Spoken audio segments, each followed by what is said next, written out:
এবং আজকে আমরা আরও বেশ কয়েকটি কাজ দেখব। আর সেটি হচ্ছে মূলত আমরা গত টিউটোরিয়ালে দেখেছিলাম, সেটি হচ্ছে যে হেলিং টুলের ব্যবহার, এবং হচ্ছে এখান থেকে আমরা হেলিং টুল ব্যবহার করেছিলাম, স্পট হেলিং টুল এবং হচ্ছে হেলিং টুল। তো আজকে আমরা প্যাচ টুল নিয়ে কথা বলবো একটু, এবং প্যাচ টুল নিয়ে একটু বিস্তারিত একটু আলোচনা থাকবে। প্যাচ টুল সিলেক্ট করে নিচ্ছি আমি, এখান থেকে প্যাচ টুল সিলেক্ট করে নিয়েছি, এবং হচ্ছে উপরের এই অপশনগুলো মূলত অন্যান্য টিউটোরিয়ালগুলোতে আপনারা দেখেছেন যে কীভাবে আবার সিলেকশন বাড়ানো যায়, কমানো যায়। তো এখানে সোর্স ক্লিক করা রয়েছে, এবং হচ্ছে আমাদের ছবিটিতে এখানে লেয়ারটিকে সিলেক্ট করে রাখতে হবে। লেয়ারটি সিলেক্ট করে রাখার পর আমরা ছবিটিকে একটু বড় করে নেব। বড় করে নেওয়ার পর আজকে যে প্যাচ টুলের কাজটি হচ্ছে সেটি হচ্ছে এই যে স্পটগুলো রয়েছে, এই স্পটগুলোকে রিমুভ করা। তো এই স্পটগুলোকে রিমুভ করার জন্য আমরা প্রথমে সোর্সে ক্লিক করে রাখবো। এরপর হচ্ছে আমরা এটাকে জাস্ট ড্র্যাগ করে নেব।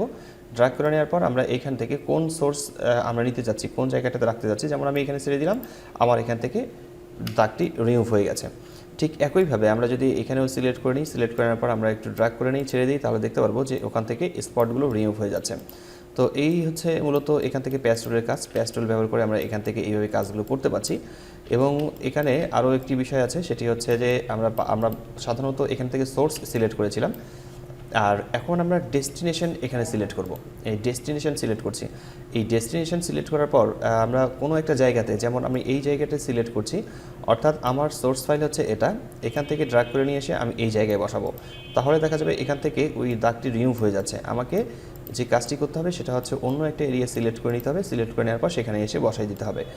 আমরা আগে যে কাজটি করতাম সেটি হচ্ছে যে মূলত সোর্স ফাইল থেকে আমরা এক জায়গায় সিলেক্ট করে অন্য জায়গায় ছেড়ে দিতাম। এখন অন্য জায়গায় কপি করে ওই স্পটের উপরে বসাতে হবে। এটা ছিল মূলত ডেস্টিনেশনের কাজ। আর ট্রান্সপারেন্ট যে কাজটি আছে, ট্রান্সপারেন্টে ক্লিক করে নেওয়ার পর আমি এই জায়গাটা সিলেক্ট করে নিলাম। সিলেক্ট করে নেওয়ার পর এখানে এসে বসিয়ে দিলাম। তাহলে ট্রান্সপারেন্ট কী হচ্ছে, দেখা যাচ্ছে যে এইখানকার স্পটটা এখানেও যাচ্ছে, অর্থাৎ এই স্পটটাকে আমি আরও দুই একটি জায়গায় রাখতে চাই, সেক্ষেত্রে দেখা যাচ্ছে যে ওই জায়গায় গিয়ে এই স্পটটা বসে গেছে। তো আমরা এই ট্রান্সপারেন্টের কাজ দেখলাম, ডেস্টিনেশনের কাজ দেখলাম, এবং হচ্ছে সোর্স দেখলাম।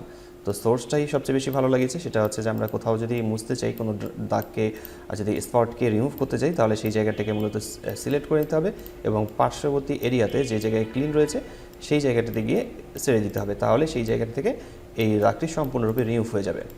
তো এইভাবে মূলত আমরা খুব সহজেই রিমুভ করতে পারি, এই স্পটগুলোকে রিমুভ করে নিতে পারবো। এরপরে আমরা আরেকটি টুলবার নিয়ে আলোচনা করব, সেটি হচ্ছে কন্টেন্ট অ্যাওয়ার মুভ টুল। এই কন্টেন্ট অ্যাওয়ার মুভ টুলের আসলে কাজ কী, সেটার জন্য আমি প্রথমে আরেকটি ছবি নিয়ে আসছি। তো আমি এখান থেকে আরেকটি ছবি ইনপুট করেছি। এই ছবি থেকে আমরা যে কাজটি করব সেটি হচ্ছে যে আমাদের এই ব্যাকগ্রাউন্ড ওয়ালপেপারটা দরকার। এখানে আমাদের ব্যাকগ্রাউন্ড ওয়ালপেপার দরকার। আর এই জায়গাতে যে মানুষের ছবিটি আছে, আমরা চাচ্ছি যে এই মানুষটিকে এখান থেকে রিমুভ করতে। আর এটাকে রিমুভ করার জন্য আমরা মূলত অন্যান্য টুলগুলো ব্যবহার করতে পারি, কিন্তু সেটা স্মুথলি হবে না এবং সেটা অনেক সময় সাপেক্ষ ব্যাপার। এই জন্য আমাদেরকে যে কাজটি করতে হবে, আমরা এই বডিটাকে যদি রিমুভ করতে চাই, তাহলে আমাদেরকে অবশ্যই এখান থেকে content aware move tool select করতে হবে। তো আমি এই টুলটাকে সিলেক্ট করে নিচ্ছি। অবশ্যই আমাকে এই টুলটা সিলেক্ট করে নিতে হবে, এবং হচ্ছে ছবিটিকে আনলক করে নিই। তো এরপর আমরা এই জায়গায় এইটাকে ড্র্যাগ করে নেব। আর ড্র্যাগ করে নেওয়ার জন্য অবশ্যই ছবিটাকে জুম করে নিতে হবে। জুম করে নেওয়ার পর আপনারা যে কাজটি করবেন সেটি হচ্ছে যে একটু পাশ থেকে একটু পাশাপাশি এই জায়গাগুলোকে একটু ড্র্যাগ করবেন। এজন্য তো আমি এটাকে ধীরে ধীরে ড্র্যাগ করে নিয়েছি, এবং হচ্ছে আমাকে দেখতে হবে যে মূলত কোন জায়গায় আমি এটাকে কিভাবে ড্র্যাগ করতে চাই, কোন জায়গায় এরিয়াটাকে আমি রিমুভ করতে চাচ্ছি, সেটাকে আমি এখান থেকে ড্র্যাগ করে নেব। আর এই যে ছবিটাকে আমরা জুম করেছি, জুম করে নেওয়ার পর আমরা মূলত স্পেস প্রেস করে নিচ্ছি, এবং হচ্ছে আমাদের এখানে হ্যান্ড আইকনটি আসছে, এবং হচ্ছে আমরা এখান থেকে স্মুথলি ড্র্যাগ করে নিচ্ছি। তো এভাবে আমাদেরকে ড্র্যাগ করে নিতে হবে। আর একটু জুম করে নিয়ে খুব ধীরে ধীরে এই কাজটি করলে সবচেয়ে বেশি ভালো হয়। তো আমি এখান থেকে ড্র্যাগ করছি এভাবে।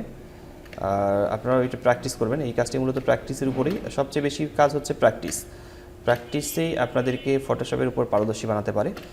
আর প্র্যাকটিস না করলে আপনারা ফটোশপের কাজ এভাবে দেখে দেখে কখনো লাভ হবে না। তো এই জন্য আপনাদেরকে প্র্যাকটিস করতে হবে, খুব বেশি প্র্যাকটিস করতে হবে। এবং যেখান থেকে আমরা শুরু করেছি এখানে আমরা এটাকে অ্যাড করে দিলাম। তো এখন আমরা দেখব যে এই জায়গা থেকে এই মানুষটিকে রিমুভ করা যায় কিভাবে।